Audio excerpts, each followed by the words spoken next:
Good morning, everybody. You guys ready to put a Chinese diesel heater in the bus? Come on along with me and let's give it a try. So the bed's over here, galley's here, and this is where I wanted to put the heater. I think it's out of the way there, and I could put a vent on the front that diverts it a couple different directions, and the heat, and it's centrally heated here, so where it's at, and I thought that'd be a good spot for it. Let me move it out of the way here. Put it up here on the table. Okay, my last video we kind of took the lid off of it and looked at it, and I'm pretty happy with what we've got going on here. It does have a little dent in it right there from shipping. Actually, the box wasn't even dented. I think it was dented prior to shipping. And like everything else, you know, you don't get what you pay for most of the time. But this thing here, other than that, it looks okay. I don't think I had to re-stick this back on. It was hanging off. But on the underside of this thing, it has a couple ports here. One is for the fresh air for the burner, and the other one's the exhaust for the burner. And I measured it out, and I've put a couple holes here, and I think I've got them in the right position. I measured them 5 times, so the exhaust is going to be going out that larger front hole, and I cut it larger like that, so you know, the heated exhaust pipe wouldn't be touching anything. I'm also going to use these 2 plates. I've cut 2 of these, and this one will be on the bottom side, coming from underneath. But this gives you pretty good, about 1/4 inch around each side, maybe a little more, of airspace. So I wouldn't be right up against this plywood floor and this rubber. Trying to be safe here. So I'm going to go ahead and I'm going to bolt this down right here. And we're going to hook the pipes onto the heater, onto the bottom of the heater, and I'm going to set this thing down into position and see how it fits. I can put this one on from the underside at later time here. But right now, let's get this part of it done. So I'll get this thing screwed down to the floor. Okay guys, I've got that in the floor down there. Here, I'll give you a little peek. See it? I just screwed it down there. So next thing I'm going to do here is I'm going to hook the piping onto the bottom of this heater.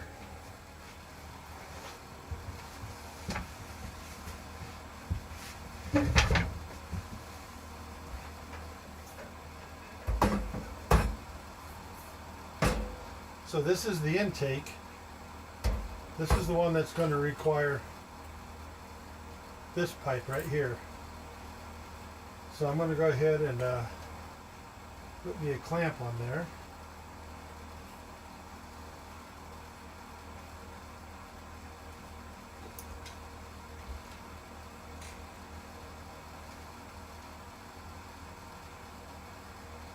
Let's see here. I guess I got to go this way on it.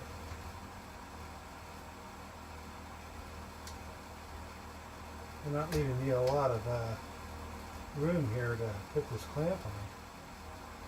So I was going to use my power screwdriver, but I think I'm just going to have to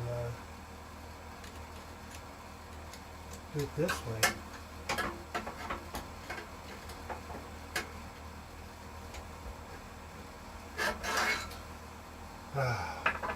Awkward. Let's see here. Maybe if I stand it upside down, I can see a little better. Okay guys, I've got them on there. The funny thing about it is I got a ratchet and it wouldn't work. It's just too darn bulky and no way to get in there. You have to take the cover off of this and go down through here. See? That's how you do it. Yeah, a little bit of German engineering there. These things were originally made by a German company, I believe it was, and then the Chinese copied it, but they copied their engineering too. You'd know what I mean if you ever worked on a German car. Oh well. I got it on there now, and now I can start setting this down into place. So let's go ahead and get that going. Okay guys, let's get this thing set down in here. Grab it here.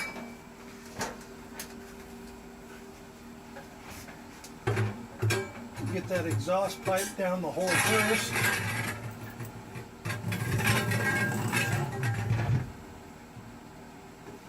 So there she is.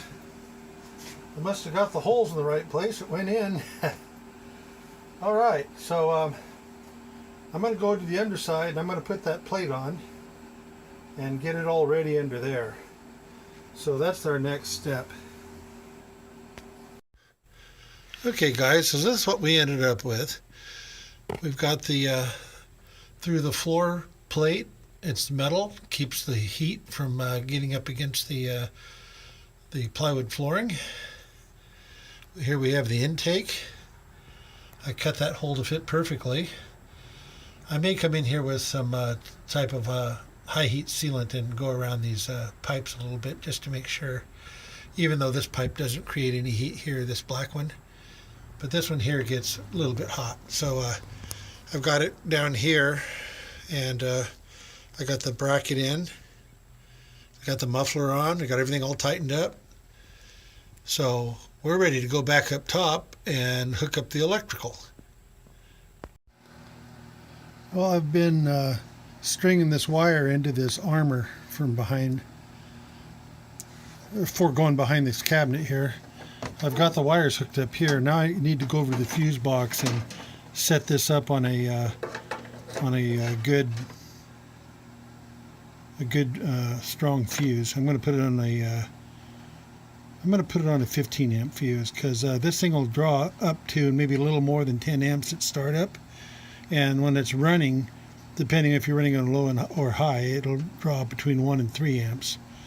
This has an inline fuse built into it too, but I want to put it on a fuse on the Blue Sea fuse panel that I have over there. So yeah, I've got it all wired in here. I use 12 gauge wire. This wire here that they're running, the factory wiring, looks like 16 gauge wire. It's probably the bare minimum what could be used. I wanted something, since we're going to be doing a long run, probably running 8 or 9 feet over to the fuse panel. I wanted something a little heavier, so I'm using 12 gauge wire. It's pretty heavy wire. And I ran all over town looking for it. It's been about an hour since I've talked to you last here.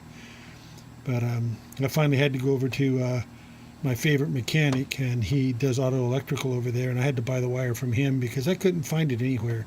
Not Walmart, not Ace Hardware. Nobody had this particular wire. And Walmart usually carries it in a 12-foot roll, but they were out of the black. They only had the red. And so I'm going to go over to the fuse panel now, and we're going to start working on it from that direction. I'll be right with you guys. Okay guys, that's the back of the cabinet that I was showing you the other side of. We ran it right up here. I tucked it in behind here. I got it right here. I came up and I hooked it into the negative bus up here, the ground bus, and right here I have it hooked up to a fuse. It's a 25 amp right now, but I'll pull that out. I'm going to replace that with a 15. And so I'm going to have to bolt the thing down to the floor now. I'll have to get this all in place too, but I can do that after we test it. But yeah, I need to bolt it down to the floor, fill it up with fuel, and give it a test. So let's go get that taken care of. Okay, so I got it screwed down on the front. I got it screwed down on the back. Okay, I guess the next thing we do then, I gotta dig up some diesel fuel. We'll fill up that tank. Give it a try. Hey, good morning. It's the next day, and I decided I'd quit my wilding. My hair's got cut up here, see? Yeah, I had enough of that. Well, this morning we're going to go ahead and fire up this heater, and I got to throw some diesel in it and figure out how to turn it on. Instructions, worthless. Doesn't even talk about this particular controller that's on this unit. So it's trial and error, guys. So I'm going to go ahead and get this thing loaded up with some diesel, and we're going to give it a whack. Okay. Okay.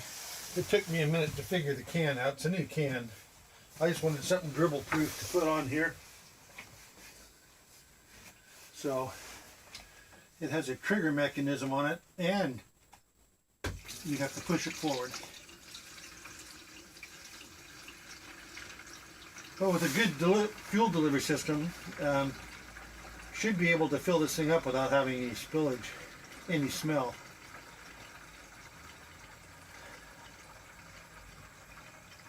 I deliberated on that a little bit and looked it up on YouTube like everything else, just to see if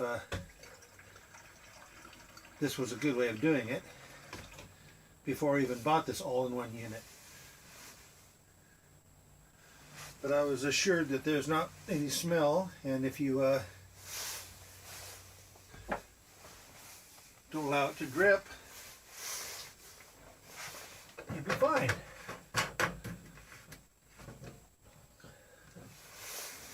Okay. Now I'm going to go plug the fuse in, and we'll get started here. Hang on just a second. Okay, so we have power. So I'm not sure how to turn this thing on. How about pushing the button? Oh, that's cool.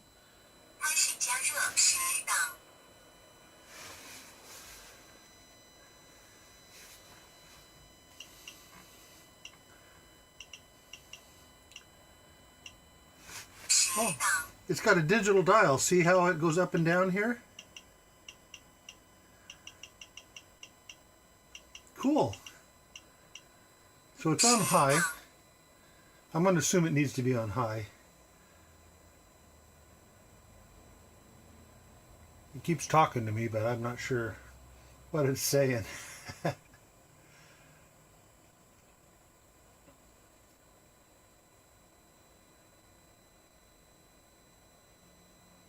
So what I think is going to happen is this is going to spin up for a little bit, and then that fuel pump should kick on. And it's going to tick away for a while till it fills the fuel line. Then it should ignite.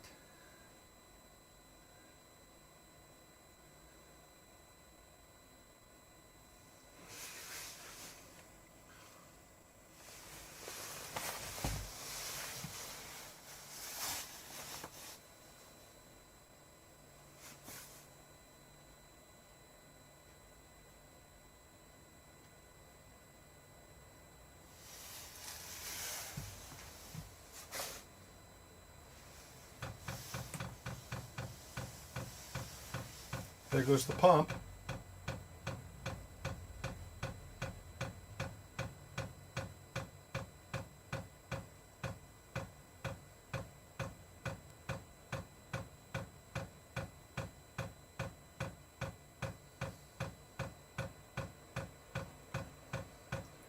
It has to pump that fuel line full. As soon as it gets fuel, the igniter will go off and it'll start up.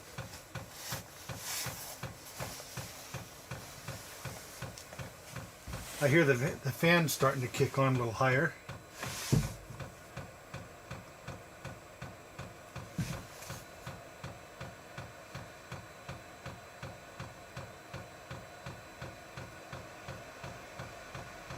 Yeah, the fan is coming up more and more.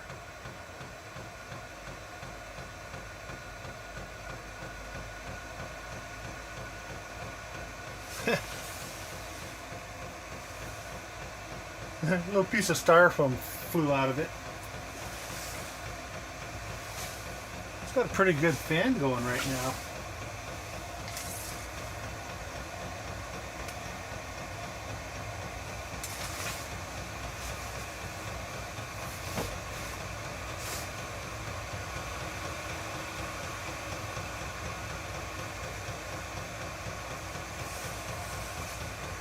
See?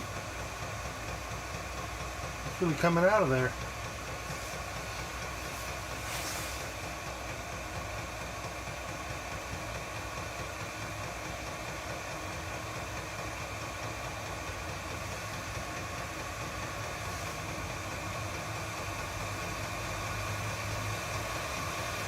It's getting hotter. It's just warm right now. I'm going to go check the exhaust real quick.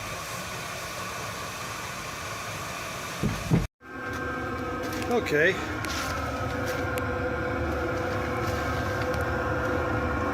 So there's the exhaust pipe coming out from under the bus.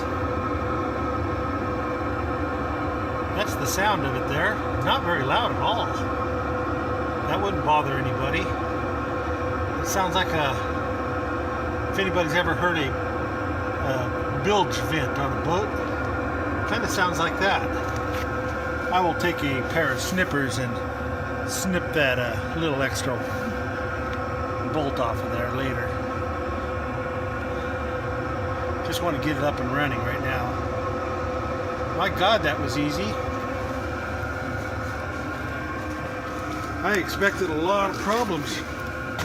Not much of a smell coming off of that either. That's burning pretty clean. Burning real clean. And again, you're gonna have to excuse me for the mess in here. Been working. And as far as smell goes in here, I'm getting a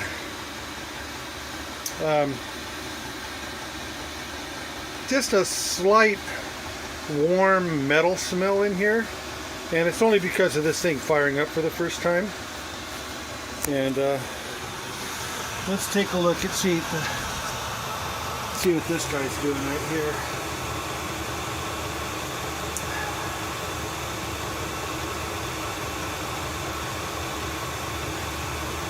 I'm assuming it needs to run on high for a little while. Get it all heated up really good.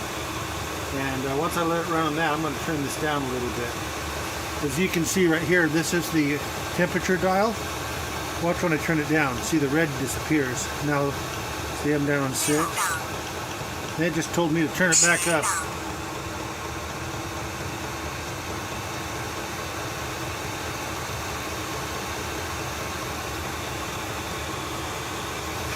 That noise you're hearing is just this air blowing out right here. Oh wow, that is really, really warm. I can't hold my hand this far in front of it, and I can't hold it there. Oh, this is going to work wonderful in this bus, especially for boondocking. You can hear the pump a little, just that little ticking in the background.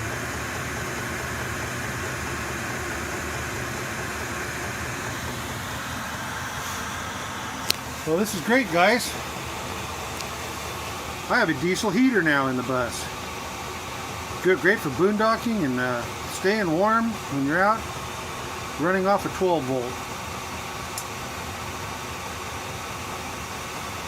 I'm gonna go check. Oops, sorry about that.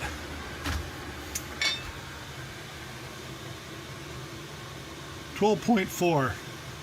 When I came out and started this thing up this morning, it was 12.8. So it took a little bit of a draw. I'm told that this will take about a 10 amp draw at startup, like what it's doing right now. And once it gets running, it's going to drop down between 1 and 3, depending on you know, what your heat setting is. But if you're running it on high at 3 amps, that's not too bad. Especially when you have 260 amp hours of battery in it. So, you know, that's what my battery, I keep kicking everything behind me.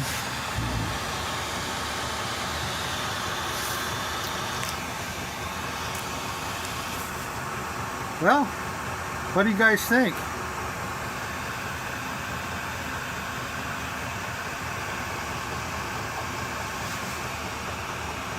Wow, that's hot. I'm going to come off of here. They make a 60 millimeter pipe splitter here, so you can run 2 pipes off. I'm just going to put that on there and leave it angled, one angled back toward the bed and one angled over here toward the seats. And I'm just going to leave it there like that, and that's how it's going to heat the bus. I didn't want to put one in the cabinet. I wanted it out here where I could pull the lid off of it and work on it if I needed to, you know.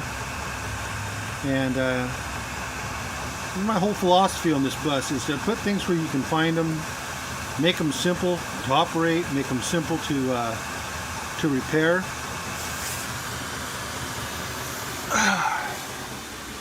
Yeah, you get too many expensive, high dollar, you know, complicated electronics, all that stuff.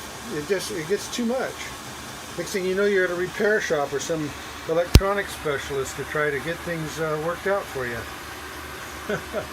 Wow, what a mess I have here. Look at this. Hey guys, I've turned this all the way down to low. It's down on 1 right now. It's a little calmer in here. Unit's not making so much noise as air noise. You gotta remember the mic's facing the machine there, so you still can't hold your hand in front of it, even on 1. It's I think if you just ran it on 1, it would keep this bus warm inside, unless you're in some type of subarctic temperatures. I don't think I'd ever have to put it on 10 unless you want to just warm it up in the morning. Here, let's turn it up a little bit, see what the change is. Hear the pump right now?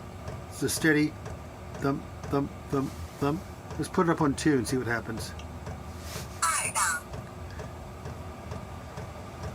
Slight elevation and fan and heat. All right, let's go put it up on 5. Let's put it at half.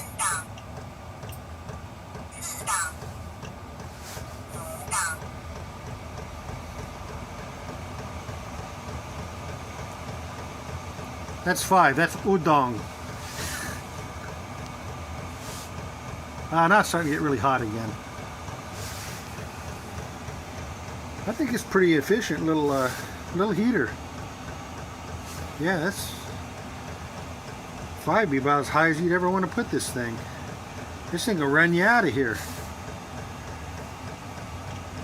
There's 7.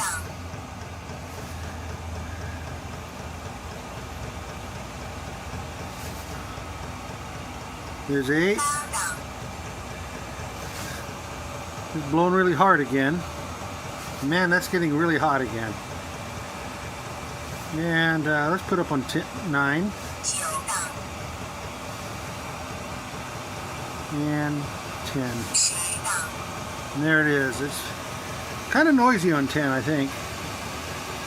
But my God, if you wanted some heat, I'll hold my hand about a foot away from it and it's uncomfortable. Okay. So far, thumbs up. Well, this is under the bus with it running.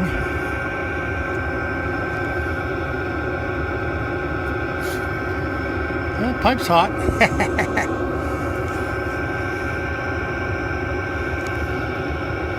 Didn't mean to touch it. I wiggled to it. Not much heat radiating off of it though. It's hot enough that it's uncomfortable. You put your hand on it. It won't, you know, leave a red spot on you or nothing, but it's, I accidentally touched it just a second ago. It felt hot. It makes me jerk back, but it's not where it leaves an instant burn on you. This is cool. I'm really happy with this buy.